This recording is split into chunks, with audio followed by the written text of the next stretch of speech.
Pinalakas upang maglingkod na may puso ng isang pastol. Ang puso ng blue whale ay tumitibok ng kasing bagal ng 2 hanggang 10 beses bawat minuto, ngunit hindi ito kailanman humihinto sa pagtatrabaho. Ganyan din ang katapatan ng Diyos, hindi ito nagwawakas, kundi patuloy tayong pinalalakas para sa bawat mabuting gawa, gaya ng sinasabi sa Hebreo 13.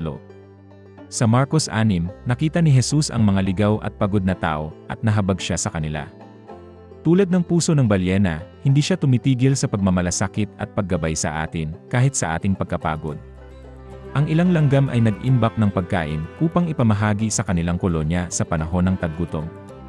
Ito ay sumasalamin sa Hebreo 13, ang paglilingkod ng may kabutihang loob ay kalugod-lugod sa Diyos. Tinatawag tayo upang ibahagi ang ating mga pagpapala, maging ito man ay kabutihan, karunungan, o pananampalataya. Paano tayo maglilingkod tulad ni Kristo? Una, tignan ang pangangailangan ng iba. Kilalanin ang mga naliligaw, nag-iisa, at nagugutom. Ikalawa, sambahin ang Diyos sa pamamagitan ng paglilingkod. Ang tunay na pagsamba ay nasa gawa, hindi lang sa salita. At ikatlo, magtiwala sa lakas ng Diyos.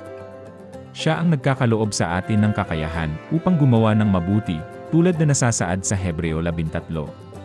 Tulad ng pusong hindi tumitigil sa pagtibok ng balyena, tulad ni Jesus na hindi tumitigil sa paggabay sa kanyang mga tupa, at tulad ng mga langgam na hindi makasarili, tayo rin ay tinawag upang maglingkod, magpakain, at magtaguyod ng iba.